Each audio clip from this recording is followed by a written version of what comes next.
Today's story is a harrowing example of unchecked obsession, toxic masculinity, and premeditated violence. The life of Carl Clifford took a dark turn from a troubled past to a horrifying act of vengeance against his ex-girlfriend and her family. Despite showing early signs of aggression and control, society failed to intervene before his violent inclinations escalated. Kyle was possessive and believed in his masculine entitlement over women, the weaker race. Clifford's actions demonstrated his deep-seated resentment and the complete disregard he has for human life. It highlights the devastating consequences of possessiveness and male entitlement over women. His killings were premeditated and born of violent ideologies and misogynistic influences. This case shows the impacts and the effects of unhealthy relationships which result in irreversible tragedy. A stark warning about the influence of toxic online figures who promote misogynistic views and controls over women. The story of Carl Clifford is a grim lesson on the consequences of possessiveness, control, and unchecked violence. Welcome to another episode on Crime Matinee, where we deep dive into chilling stories that reveal the darkest corners of human behavior and the lessons we can learn from them. Today's story is about convicted crossbow killer Carl Clifford, who was sentenced to life without parole for the senseless killing of his girlfriend and members of her family. On Crime Matinee, we aim to uncover the psychological and societal factors that lead to horrific crimes. If you've been enjoying Crime Matinee, please like and share our videos, leave a thumbs up and drop comments down below, and don't forget to subscribe so you can be notified whenever I drop a new video.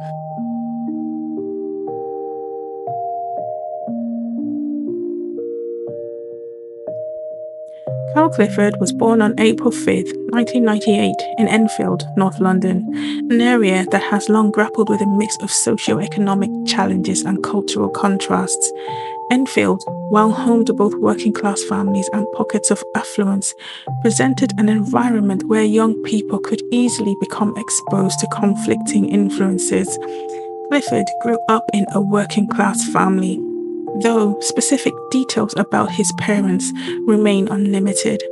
What is known, however, is that violence had already tainted the family dynamic. His older brother, Bradley Clifford, was convicted of murder in 2017, a fact that would later highlight a disturbing pattern within the Clifford household. As a child, Carl Clifford reportedly struggled with emotional regulation and social integration. Former classmates described him as socially awkward, often withdrawn, or overly eager to assert dominance in minor disputes. He was seen as a nerd in his early school years, but his image gave way in adolescence to a more troubling transformation. Kyle began emulating aggressive behavior, often bullying others in what appeared to be overcompensation for his insecurities. Teachers noted his defiance in class and his lack of respect for authority figures, warning signs that went largely unaddressed. The environment in Enfield may have further shaped Clifford's worldview. Exposure to gang culture, online radical content, and a broader normalization of aggression among disenfranchised youth fed into his developing psychology. Instead of seeking constructive outlets or support, Clifford internalized much of the violence he encountered, both virtually and in real life. He began watching violent videos online, including content involving cruelty to animals, which some experts consider an early indicator of psychopathy. In his late teens, Clifford joined the Queen's Dragoon Guards in what appeared to be a last-ditch attempt at structure and purpose. However, military life proved too disciplined for his temperament, and he was discharged under unclear circumstances by 2022. His inability to maintain structure or stable employment following his discharge pushed him further into isolation and emotional volatility. His personal relationships were riddled with control and insecurity, particularly with women. Those closest to him began noticing his disturbing tendencies, including his desire to dominate conversations, belittle partners, and isolate them socially.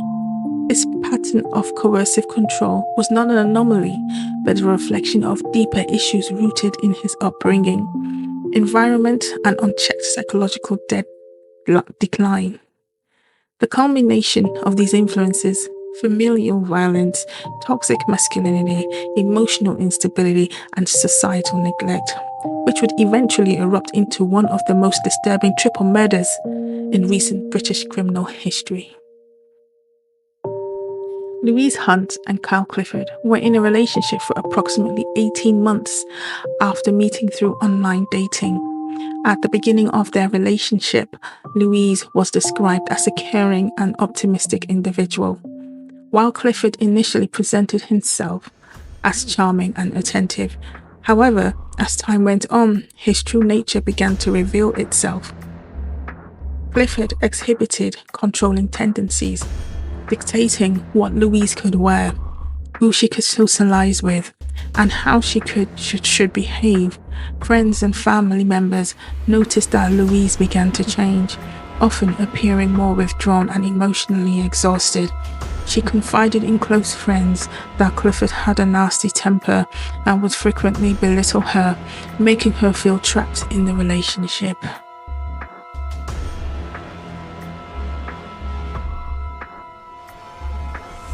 Louise's sister, Hannah, and her mother, Carol, were especially concerned about Clifford's possessive nature and his lack of respect for her. Their concerns grew when they noticed that Louise had stopped engaging in many of the activities she once enjoyed. As Clifford became increasingly manipulative, Louise ultimately made the brave decision to end the relationship on the 26th of June in 2024, telling Clifford that she needed to walk away for her own well-being. However, Clifford struggled to accept the breakup, despite initially pretending to respect her decision. In reality, he was already planning a horrific act of revenge, demonstrating his inability to cope with rejection in a healthy manner. Louise's parents, John and Carol Hunt, were deeply concerned about her relationship with Clifford from the beginning. They found him to be rude, arrogant, and disrespectful, often questioning his influence over their daughter, Louise. Carol, in particular, had voiced her discomfort with Clifford's behavior, warning Louise, her daughter, that he did not seem like a trustworthy partner. Her sister, Hannah, also disapproved, stating that the family had observed Clifford's manipulative tendencies firsthand. John and Carol were relieved when Louise decided to end the relationship, believing it was a necessary step for her well-being. They supported her decision wholeheartedly, encouraging her to move on from the toxic relationship and rebuild her happiness. However, when they were also aware that Clifford was unstable and potentially dangerous, they feared he might not let Louise go so easily. Their worst fears were confirmed when he deceived Carol into letting him into their home under the pretense of returning Louise's belongings. Tragically, their concerns about Clifford's violent nature proved correct when he carried out his brutal attack on his family. The Hunts' love and protective instincts for Louise were evident throughout her life, but ultimately they could not have predicted the extent of Clifford's capacity for evil. On the 9th of July 2024, Kyle Clifford carried out a meticulously planned attack on his ex-girlfriend Louise Hunt and her family. After purchasing weapons including a crossbow, butcher knife, and duct tape, he approached the Hunt's residence under the disguise of returning Louise's belongings. Upon being let inside by Louise's mother, Carol Hunt, Clifford brutally stabbed her to death before waiting quietly for Louise's return. When Louise entered the house, Clifford restrained, gagged, and raped her in an act of violent dominance and revenge. Shortly after, he executed her with a crossbow, ensuring no one else could have her. Her sister, Hannah Hunt, arrived home minutes later and was also fatally shot with the crossbow after discovering the crime scene. The calculated manner in which Clifford killed his victims through deception, restraint, and execution reflected his deep resentment and intent to inflict maximum suffering. His actions demonstrated a level of cruelty that shocked the nation and reinforced the need for stringent laws regarding the use of weapons like crossbows. Clifford then fled the scene, attempting to evade capture by hiding out in a cemetery overnight. A massive manhunt ensued following the murders, with authorities warning the public that Clifford was armed and dangerous. Investigators quickly identified him as the prime suspect due to his history with Louise and evidence from security footage. Police tracked Clifford's movements using CCTV, identifying his car parked near Lavender Hill Cemetery in Enfield. After a 22-hour search, officers found him in the cemetery with a self-inflicted crossbow wound to his chest.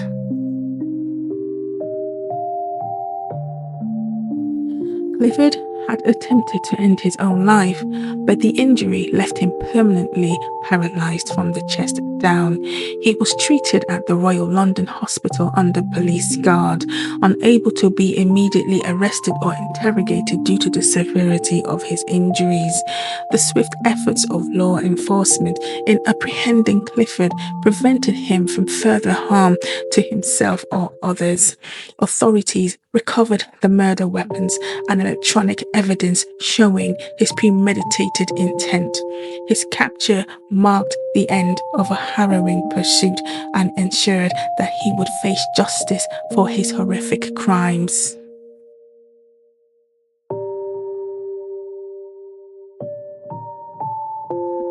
Clifford was formally arrested on the 11th of July 2024 while still in hospital. He was charged with 3 counts of murder, false imprisonment, and possession of offensive weapons. On the 17th of September 2024, he appeared remotely in Westminster Magistrates Court, where he initially pleaded not guilty to the charges. However, in January 2025, he changed his plea to guilty for all murder charges and related offences. His trial proceeded despite his refusal to attend in person, as he remained in his cell at HMP Belmarsh.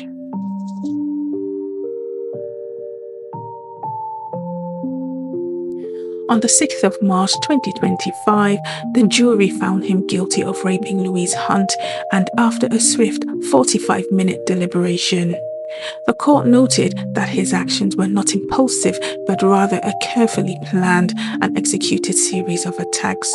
Judge Joel Benathan described Clifford's crimes as dreadful and almost unspeakable. He was sentenced to life imprisonment without the possibility of parole, ensuring he would never be released. His sentencing provided closure to the victim's family and sent a strong message about the consequences of gender-based violence.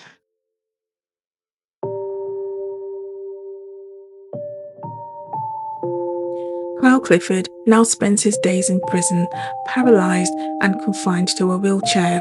He remains under constant supervision, unable to participate in general prison activities due to his health condition. Despite his attempts to escape accountability by harming himself, he faces the full weight of justice for his crimes. His refusal to attend his own trial only reinforced his cowardice and lack of remorse, with no possibility of release. Clifford's days are spent in isolation, a stark contrast to the life he once tried to control. What if his misogynistic tendencies had been recognized and handled before his violent and abusive behavior to his girlfriend escalated out of control? What if there was adequate support for Louise upon exiting her abusive and violent relationship with Kyle? Sadly, it has taken the Hunt family tragedy to spark renewed debates on restricting crossbow ownership and addressing harmful online influences that radicalize men into acts of violence, with a lasting impact on discussions also around domestic violence, misogyny, and weapons control. The killings of Louise, her sister and mother, have become a symbol of the broader issue of femicide and the need for stronger protective measures.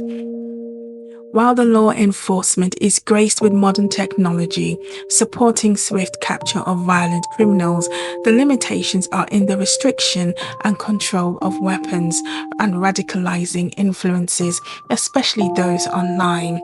It highlights the part online influences play in the area of domestic violence and abuse. It's the toxic ideologies born from such radicalization that go unchecked.